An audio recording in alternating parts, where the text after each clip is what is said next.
नमस्कार दोस्तों, फैक्ट केंद्र के चैनल में आपका स्वागत है। आज हम आपको बताने वाले हैं बुर्ज खलीफा के रहस्यमय बनावट के बारे में। वहीं दोस्तों चलिए चलते हैं। 6 जनवरी 2004 दुबई के रेत में खुदाई का काम शुरू होता है। दुनिया की सबसे ऊंची इमारत बनाने के लिए साल 2004 के एंड तक एक्चुअली में दुनिया की सबसे ऊंची इमारत थी ताइपी 101। ताइवान में यह इमारत जिसकी हाइट 500 मीटर से थोड़ी सी ज्यादा थी, लेकिन दुबई में जो लोग अचीव करने की कोशिश कर रहे थे वह अपने आप में एक यूनिक और रिकॉर्ड ब्रेकिंग था।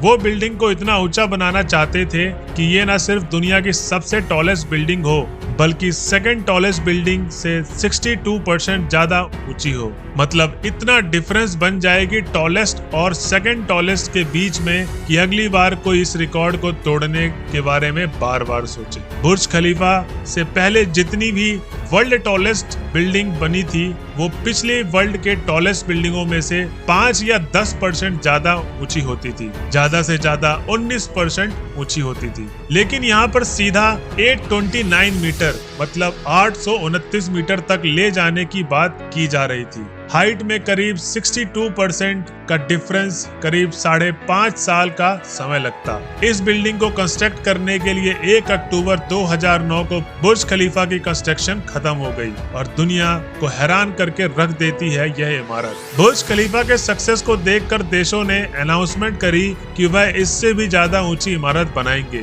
कईयों ने कोशिश भी कर ली बट सारे के सारे प्लान फ्लॉप हो गए। 13 साल से ज्यादा हो गए हैं इस बिल्डिंग को बने हुए और बुर्ज खलीफा का रिकॉर्ड आज तक कोई भी बीट नहीं कर पाया है। आखिर क्या कारण है इसके पीछे? आखिर इतना मुश्किल क्या है इसके हाइट के रिकॉर्ड को बीट करना? और अगर प्रैक्टिकली देखा जाए तो आखिर कितनी ऊंचाई की इमारत बनाना पॉसिबल है इंसानों के लिए? आइए इस वीडियो में जानने की कोशिश करते हैं। दोस्तों, the great pyramid of Giza करीब 4000 सालों के लिए इंसानों के द्वारा बनाया गया दुनिया का सबसे ऊंचा स्ट्रक्चर रहा था। इसे बनाया गया था साल 2500 BC के अराउंड। यह एक टॉम्ब के तौर पर बना था और उसके बाद इसकी हाइट 145 मीटर थी। इस रिकॉर्ड को सिर्फ 1300 साल के बाद ही तोड़ा गया जब इंग्लैंड में एक कैथेड्रल बना जिसकी हाइट 160 मीटर। अगले 500 सालों तक इस रिकॉर्ड को कोई नहीं तोड़ पाया और उसके बाद एक दूसरे चर्च ने तोड़ा। जब तक साल 1889 में एफिल टावर नहीं बन गया। एफिल टावर में एक भी बिल्डिंग नहीं है, मतलब ऐसी बिल्डिंग नहीं है जहां पर लोग रह सकते हैं या काम कर सकते हैं। अगर प्रॉपर बिल्डिंग की बात करें तो शिकागो के होम इंश्योरेंस की 1884 में बनी बिल्डिंग को कहा जाता है वह दुनिया की स्काई स्क्रैपर है, क्योंकि वह एक ऐसी बिल्डिंग थी जो इंसानों के लिए बनाई गई थी जहां पर लोग काम करने के लिए जा सके। इससे पहले जितनी भी ऊंचे इमारतें थी उन्हें या तो राजा महाराजाओं के लिए बनाया जाता था या फिर भगवानों के लिए बनाया जाता था। तो यह एक बहुत बड़ा टर्निंग पॉइंट था जब इंसानों के इतिहास में। हालांकि ये बिल्डिंग कोई इतनी ऊंची नहीं थी, सिर्फ 55 मीटर की थी, but great pyramid of Giza से भी छोटी थी। लेकिन इसके बाद से ऐसी इनोवेशन और टेक्नोलॉजी आ पाई जिससे हम उनमें रहने लायक बिल्डिंग बना सके। तो शुरुआत में जो कंपटीशन था ऊंची ऊंची बिल्डिंग बनाने का, ये सिर्फ न्यूयॉर्क और शिकागो के शहर में देखने को मिला, क्योंकि अमेरिका दुनिया की लार्जेस्ट और मोस्ट प्रोडक्टिव इकोनॉमिक थी।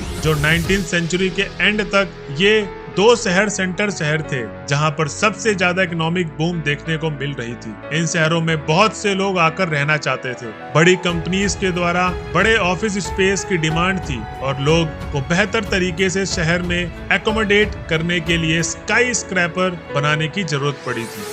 वहीं दोस्तों यहाँ पर कुछ ऑनरेबल मेंशन है, जैसे कि न्यूयॉर्क के एम्पायर स्टेट बिल्डिंग जो साल 1931 से लेकर 1971 तक दुनिया की सबसे ऊंची बिल्डिंग बनी रही थी। 40 साल तक इसने रिकॉर्ड को होल्ड किया था। अगर मॉडर्न जमाने में कंपेयर करेंगे तो इस रिकॉर्ड को सबसे ज्यादा समय तक होल्ड किया रखा 1971 में बीट किया न्यूयॉर्क की एक और बिल्डिंग जिसका नाम था वर्ल्ड ट्रेड सेंटर और इसकी ऊंचाई 417 मीटर थी। एम्पायर स्टेट बिल्डिंग के 381 मीटर से 9% ज्यादा। वहीं साल 1998 में ये कंपटीशन अमेरिका से बाहर निकला और एशियाई की तरफ शिफ्ट हुआ जब मलेशिया के कुआलालंपुर में बनाए गए थे 482 मीटर का पेंट्रोस टावर। इन्होंने साल 2004 तक वर्ल्ड के टॉलेस्ट बिल्डिंग का दर्ज किया था, जिसके बाद टैपी 101 इन्हें बीट किया। 2009 में सबसे बड़े मार्जिन से बुर्ज खलीफा इन सबको बीट कर दिया, जो 510 मीटर से सीधा 828 मीटर की छलांग लगा ली। शुरू में बुर्ज खलीफा की प्लानिंग की जा रही थी। इसकी इनिशियली प्रपोज्ड हाइट 550 मीटर तक की रखी गई थी। प्लानिंग के वक्त धीरे धीरे कहा गया कि नहीं और बढ़ा देते हैं और इतनी बढ़ा ली कि रीजन था कि दुबई जो उस डाउनटाउन एरिया में होगा उसकी ये बिल्डिंग सेंटर अट्रैक्शन होगी। 1990 से पहले असल की बात क्या है कि दुबई में एक फिशिंग और फॉल ड्राइविंग का एक गांव हुआ करता था, जिसने रिसेंटली तेल डिस्कवर किया था। लेकिन लेट 90s में और अर्ली 2000 तक आते आते दुबई के लीडर्स चाहते थे कि वह अपनी इकोनॉमिक डाइवर्सिफाई कर ले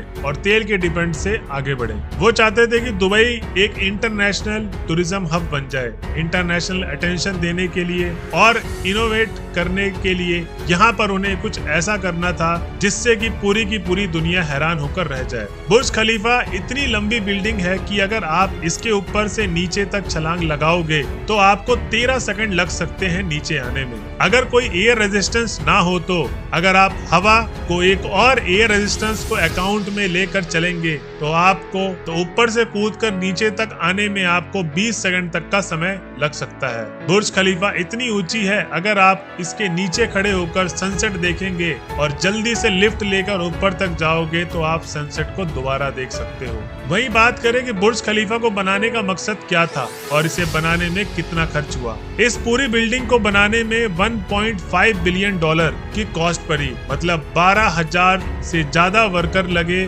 जो 100 अलग अलग नेशनलिटी से आए थे और 22 मिलियन मैन आवर्स का समय लगा था। लेकिन जिस पर्पस से इस बिल्डिंग को बनाया गया था वो पर्पस काफी सक्सेसफुल रहा। आज के दिन दुबई में न सिर्फ एक बढ़िया इंटरनेशनल टूरिज्म डेस्टिनेशन बन चुका है बल्कि एक इकोनॉमिक हब भी बन चुका है। ढेर सारी कंपनियां अपने ऑफिस आकर दुबई में खोलना चाहती हैं। लोग आकर दुबई में रहना चाहते हैं, प्रॉपर्टी खरीदना चाहते हैं और जिस डाउनटाउन के एरिया में बुर्ज खलीफा को बनाया गया है वहाँ प्रॉपर्टी का प्राइस इतना बढ़ गया है कि वह 1.5 बिलियन डॉलर तो बड़ी आसानी से रिकवर हो जाएगा।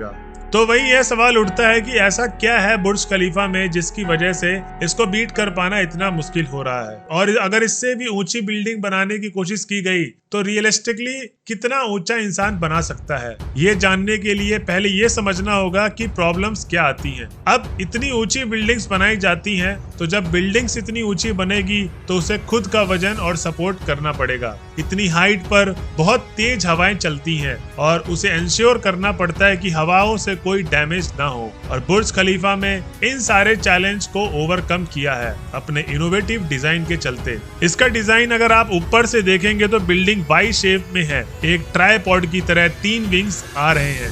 बिल्डिंग से जिन्हें सपोर्ट किया गया है वो हेक्सागन कोर के साथ सेंटर में लगाया गया है। इस स्ट्रक्चर सिस्टम को कहा जाता है बट रेस्ट कोर और इसे इन्वेंट किया गया था बुर्ज खलीफा के स्ट्रक्चरल इंजीनियर बिल ब्रेकर के द्वारा। इस स्ट्रक्चरल सिस्टम को पहली बार इस्तेमाल किया गया साउथ कोरिया में एक सैमसंग टावर पैलेस 3 बना था जिनकी हाइट 264 मीटर थी। उसके सक्सेस के बाद आर्किटेक्ट ने रियलाइज किया कि एक्चुअली में अगर हम इस सिस्टम को इस्तेमाल करेंगे तो बहुत ही ऊंचा जा सकते हैं, और सिर्फ इसकी मदद से बुर्ज खलीफा इतनी ऊंची बन पाई। इतनी ऊंची कि इससे सेकंड टॉलेस्ट बिल्डिंग 300 मीटर छोटी है, और बुर्ज खलीफा सिर्फ दुनिया के दूसरी बिल्डिंग थी जिसमें से इस बट रेस्ट कोर को सिस्टम में इस्तेमाल किया गया। तो दोस्तों ये था बुर्ज खलीफा के बारे में। तो आज की वीडियो आपको कैसी लगी हमें कमेंट बॉक्स पे जरूर बताएं, और अगर वीडियो अच्छी लगी तो हमारे लाइक सब्सक्राइब शेयर जरूर करें चैनल को। आज के लिए बस इतना ही, धन्यवाद।